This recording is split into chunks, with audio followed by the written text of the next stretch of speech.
فرمایا جو لوگ یتیم کا مال کھاتے ہیں ایسے ہیں جیسے آگ کے انگارے کھا رہے ہیں. آپ کہہ سکتے ہو بھائی ہم تو یتیم کا مال نہیں کھاتے, ہم تو عیدی سینٹر میں نہیں جاتے کہ یتیموں کا کھانا پکڑاؤ ہم وہاں سے روٹی چرا کے بھاگ جائیں. خوب سمجھ لو, قرآن میں جو اللہ نے کہا نا کہ جو یتیم کا مال کھاتے ہیں انگارے کھا رہے ہیں, اس سے عیدی سینٹر کے یتیم مراد نہیں ہے. وہ یتیم مراد ہیں جو عربوں میں تھے. ہوتا یہ تھا کہ باپ کی جب ڈیتھ ہوتی تھی تو بڑا بھائی چھوٹے نابالغ بھائی کی وراثت کھا جاتا تھا. اس کو منع کیا کہ یہ مت کرو. چھوٹا بھائی نابالغ ہے وہ یتیم ہے, بڑا بالغ ہو گیا وہ یتیمی سے نکل گیا, تو بڑا کیا کرتا تھا, چھوٹے جو نابالغ ہے نا اس کی وراثت کھاتا تھا. آج ایسا ہوتا ہے کہ نہیں ہوتا؟ چاچا کھا جاتا ہے اپنے بھائی کے چھوٹے بچوں کی وراثت کو. بھائی کی ڈیتھ ہو گئی نا, انتقال ہو گیا, تو چھوٹے نابالغ بچے ہوتے ہیں, ان کو پتہ نہیں ہوتا ہمارے ابا کی کیا کروڑوں کی جائیداد ہے. تو چاچا کیا کرتا ہے, تایا کیا کرتا ہے, ان چاچوں تایوں کی بات کر رہا ہوں جو مجمع میں نہیں بیٹھے ہوئے, ان کے علاوہ کی بات کر رہا ہوں. آپ بولیں گے یار مجھ سے ہم لوگ کے بارے میں کیا باتیں کر رہے ہیں. آپ کے بارے میں نہیں کہہ رہا, آپ کے علاوہ کے بارے میں کہہ رہا ہوں. وہ کیا کرتے ہیں, اپنے بھائی کے بچوں کی وراثت چاچا کیا کر لیتا ہے, کاروبار کے نام پہ قرضے کے نام پہ ہڑپ کر لیتا ہے. تو اللہ نے کیا کہا کہ یہ جو تم کھا رہے ہو نا, یہ کیا کھا رہے ہو, آگ کے انگارے کھا رہے ہو. کس قدر خطرناک وعید ہے, اس کے قریب بھی مت جاؤ. لا تقربوا مال الیتیم, اللہ کہتے ہیں اس کے قریب بھی مت پھٹکو. نا یہ آگ کے انگارے ہیں, اس کو بچا کے رکھو. اے اللہ پھر کیا کروں میں اس کا؟ اللہ فرماتے ہیں حتی اذا بلغ النکاح, یتیموں کو چیک کرتے رہو کہ کب ان میں عقل آ رہی ہے, کب بالغ ہو رہی ہے, یہاں تک کہ جب بالغ ہو جائیں. فَإِنْ آنَسْتُم مِّنْهُمْ رُشْدًا, تمہیں اندازہ ہو کہ مال سنبھالنے کی ان میں صلاحیت پیدا ہو گئی ہے. ابھی بچے بالغ ہونے کے بعد بھی بعض دفعہ ذہن کا بچہ ہوتا ہے انسان ذہنی طور پر. جب تمہیں اطمینان ہو جائے اب یہ اپنے پاؤں پہ کھڑا ہو گیا ہے, اب میں اس کو اس کی کروڑوں کی جائیداد اس کے حوالے کروں گا تو یہ ضائع نہیں کرے گا. اللہ فرماتے ہیں اس وقت ان کے اموال ان کے حوالے کر دو, اور اس پہلے ان کو تسلی دیتے رہو کہ بیٹا یہ پیسہ تمہارا ہے ہمارا نہیں ہے, ہم نے اپنے پاس محفوظ کرنے کے لیے رکھا ہوا ہے. یہ نہ ہو کہ وہ بچہ پوچھے کہ یہ میرا مال آپ کیا کر رہے ہیں, آپ بولو تو کون ہوتا ہے پوچھنے والا. آپ اس کو بتاؤ یہ میرا نہیں ہے, یہ کس کا ہے, تمہارا ہے, لیکن تم ابھی بچے ہو ضائع کر دو گے. جیسے ہی سمجھدار ہو جاؤ گے یہ سارا مال ہم کس کے حوالے کر دیں گے, تمہارے حوالے کر دیں گے. اور قرآن نے یہ بھی بتایا وَلْيَخْشَ الَّذِينَ لَوْ تَرَكُوا مِنْ خَلْفِهِمْ ذُرِّيَّةً ضِعَافًا خَافُوا عَلَيْهِمْ. اللہ کیسی ہمیں ترغیب دے رہا ہے, کیسے موٹیویشن کر رہا ہے. فرمایا کہ یہ سوچا کرو کہ اگر آج میں مر جاتا اور میرے چھوٹے بچے ہوتے اور میرا بھائی میرے بچوں کے ساتھ یہ کام کر رہا ہوتا تو میرے دل پہ کیسے آرے چلتے. تو جو چیز اپنے بچوں کے لیے برداشت نہیں کرتے وہ دوسروں کے بچوں کے لیے بھی برداشت مت کرو. بھائی آپ لوگوں کو میری باتیں کچھ کھوپڑی شریف میں آ رہی ہیں کہ نہیں آ رہی ہیں, یا اوپر سے گزر رہی ہیں؟ پہلا نمبر کیا ہو گیا, بے حیائی کے قریب. ابے بول لو یار تم لوگ کیسے عجیب سے, تو پنجاب میں لسی پیتے ہیں, جان آتی ہے, بولتے ہیں ایسے جوشیلے ہوتے ہیں, تو پتہ نہیں کس طرح کے لوگ آپ میرے سامنے آ کے بیٹھ گئے. پہلا کام کیا کرنا ہے, زنا کے قریب نہیں پھٹکنا. اس میں انٹیوں کے نمبر یہ جو وسیم اور غفار کے نام سے سیو کیے ہوئے سارے کیا کرنے ہیں, بولو. ہاں یہ سب ڈیلیٹ مارو, بلاک کر دو. ہاں 4 سے شادی کرنے کے لیے, اور یہ نہیں کہ وہ شادی کرنے کے چکر میں 6 سال دوستی لگا لی ان سے, پیغام بھیجا, ہاں ہو گیا ٹھیک ہے, نہ ہو گیا ختم. اتنا ٹائم نہیں ہے کہ مناؤ بیٹھ گیا وہ لڑکی کے ابا کو منا رہا ہے, اتنا ٹائم نہیں, کہیں اور ٹرائی مارو, کہیں اور ٹرائی مارو, اتنا ٹائم نہیں ہے. ہم نے جب بھی نکاح کا پیغام بھیجا لڑکی والے نے بولا ابھی ٹائم نہیں, ہم نے کہا پھر ہمارے پاس بھی ٹائم نہیں ہے, کہیں اور ٹرائی مارے گا. بھائی زندگی کا کیا بھروسہ ہے. ایک صاحب نے کہا مفتی صاحب آپ ممبر پہ بیٹھ کے بولتے ہو دنیا مسافر خانہ ہے اور شادیاں کرتے چلے جا رہے ہو, یہ تو مسافر خانہ نہیں ہو, تو اس کا مطلب آپ نے یہی رہنا ہے. میں نے کہا ہمیں ڈر ہے کبھی بھی مر جائیں گے, اس لیے جلدی جلدی کر رہے ہیں. کیا خیال ہے, جلدی مسافر خانہ ہے نا, کیا پتہ یہاں سے کب نکل جائیں, اس لیے جلدی جلدی کرو. ایک صحابی کی موت کا وقت آیا, انہوں نے کہا میرا نکاح کرا دو. ان کی زوجہ کا انتقال ہو گیا تھا. صحابہ نے کہا اب تو آپ دنیا سے جا رہے ہیں. انہوں نے کہا مجھے نبی صلی اللہ علیہ وسلم نے وصیت کی تھی کہ میں بیوی کے بغیر آپ صلی اللہ علیہ وسلم سے ملاقات برزخ میں نہ کروں. میں نکاح کروں گا پھر دنیا سے جاؤں گا, تاکہ دیکھو فیملی میں لکھا ہوتا ہے, پارک میں لکھا ہوتا ہے نا, فیملی کے بغیر نہ آئیں, لکھا ہوتا ہے کہ نہیں ہوگا؟ کیوں؟ پتا ہے بھائی فیملی کے ساتھ ہے تو ذرا تمیز کا آدمی ہوگا. تو اللہ کے ہاں بھی جو فیملی والا ہے نا, اس کی حیثیت بغیر فیملی والے کے زیادہ ہے. تو آپ فیملی کے بغیر ہی قبر میں چلے گئے نا, تو عین ممکن ہے فرشتہ بغیر حساب کتاب کے چترول لگانا شروع کر دے وہاں پہ کہ تو اپنی حرکتوں سے لگ رہا ہے کوئی شریف آدمی نہیں ہے, تو اتنا عرصہ تو کمبخت بیوی کے بغیر تو نے گزارا کیسے ہے. مرو تو کوئی بیوہ ہو پیچھے تو پھر فرشتے کو بھی ترس آئے گا. نہ عورت بغیر شوہر کے زندگی گزارے اور نہ مرد. یہ غیر مسلموں کے طریقے ہے, مسلمانوں کا نہیں ہے. یہ نہیں آ رہی بات سمجھ میرا خیال. بھائی ہم ہندو تھوڑی ہیں یار, ہم مسلمان ہیں. یا تو ہندو بن جاؤ, عیسائی بن جاؤ. مسلمان تو بغیر نکاح کے تھوڑی زندگی گزارتا ہے.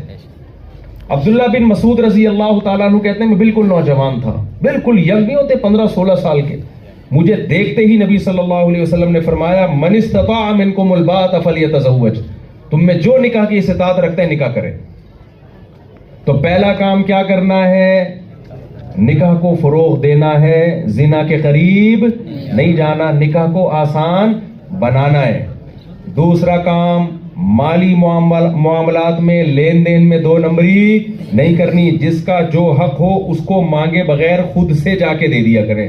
کرائے کے گھر میں رہتے ہیں, مالک مکان کو پہلی تاریخ کو خود کرایہ پہنچا دیں. ایسا نہ ہو کہ وہ عذاب جان بن کے کھڑا رہے 10-10 دنوں تک اور آپ کی جیب سے کرایہ نہ لے. جب مکان لینے کے لیے آتا ہے نا کرایہ دار, اس وقت تو سر میں آپ کو پہلی تاریخ کو آپ کے گھر پہ کرایہ پہنچ جایا کرے گا, آپ اپنا اکاؤنٹ نمبر دے دیں. اور جب وہ لینے کے لیے آتا ہے تو رونا شروع, چھوٹے چھوٹے بچے دیکھو میرے, غربت دیکھو, مہنگائی دیکھو. قرضہ جب کوئی لینے کے لیے آئے تو اس وقت کیا کہہ رہا ہوتا ہے؟ بس میرا بزنس ہے, آپ ذرا قرضہ دیں, انشاءاللہ اگلے مہینے میں ایسے ٹھک کر کے واپس کروں گا. وہ دے کے جب لینے کے لیے آئے گا نا, پہلے سے رونا شروع کر دے گا اس کو دیکھ کے. مہنگائی ہے, میں کہاں سے دوں, میرے بچے دیکھو. میرے بہت تجربے ہوئے ہیں. ہمارے حضرت مفتی رشید احمد صاحب رحمہ اللہ فرمایا کرتے تھے اس زمانے میں کوئی کسی کو قرضہ دے دے تو بڑا بے وقوف, جو لے کے واپس کر دے وہ اس سے بھی بڑا بے وقوف. سمجھ میں آ رہی ہے؟ وہ اس سے بڑا بے وقوف اس لے کے اس کو پتا ہے میں نہیں واپس کرتا پھر بھی کیا بگاڑ لیتا, پھر بھی دے رہا ہے تو بے وقوف ہی ہے وہ. یا تو اللہ کا خوف ہوگا یا بے وقوف ہوگا.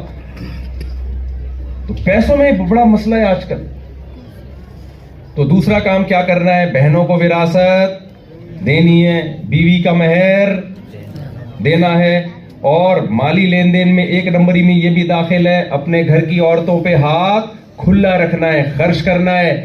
باہر بہت سے دوست احباب دعوتیں پھوڑ رہے ہیں, ہوٹلوں میں لڑکوں کے ساتھ بیٹھ کے کھانے کھا رہے ہیں, کبھی ادھر کبھی ادھر. گھر والے کو کیا کھلا رہا ہے؟ مسور کی دال کھلا رہا ہے اپنی بیوی.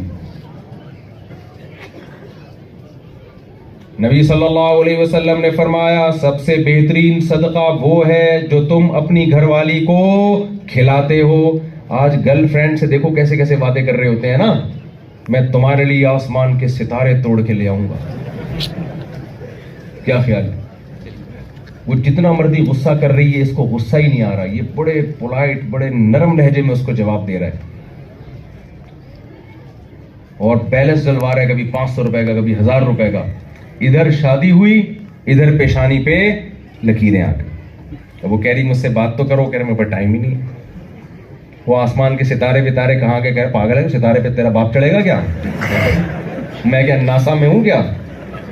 میں کوئی خلائی مشن پہ مجھے رشیا بھیج رہا ہے جو تیرے ستارے لے کر آؤں آسمان سے؟ یہ اسٹائل ہو جاتا ہے شادی کے بعد. حالانکہ اسلام گرل فرینڈ سے اچھی باتوں کی آپ کو اجازت نہیں دیتا, وہ حرام ناپاک رشتہ ہے. بیوی کے ساتھ محبت کے اظہار پہ ثواب ملتا ہے. نبی صلی اللہ علیہ وسلم کی حدیث, حضرت عائشہ فرماتی ہیں میں گلاس میں جدھر سے منہ لگا کے پانی پیا کرتی تھی, آپ صلی اللہ علیہ وسلم برتن کو گھما کے اسی جگہ اپنے ہونٹ مبارک رکھ کے پانی پیا کرتے تھے. یہ محبت کا اظہار پیغمبر صلی اللہ علیہ وسلم اپنی زوجہ کے ساتھ, یہ محبت کا اظہار نبی صلی اللہ علیہ وسلم اپنی زوجہ کے ساتھ کیا کرتے تھے. آج پرائی عورتوں کے ساتھ بڑی محبتیں, گھر میں بیوی کو ٹائم دینے کے لیے, لفٹ کرانے کے لیے تیار نہیں ہے. ہمارے نبی صلی اللہ علیہ وسلم کی موجودگی میں حضرت عائشہ نے حلوے کا برتن توڑ دیا زمین پہ دیکھ مار کے. حضرت زینب نے نا حلوہ بھیجا, باری تھی امی عائشہ کی. امی عائشہ کو غصہ آیا کہ باری میری ہے, مداخلت کس کی ہو رہی ہے؟ سوگن کی ہو رہی ہے. تو پیغمبر کی توجہ جائے گی کدھر؟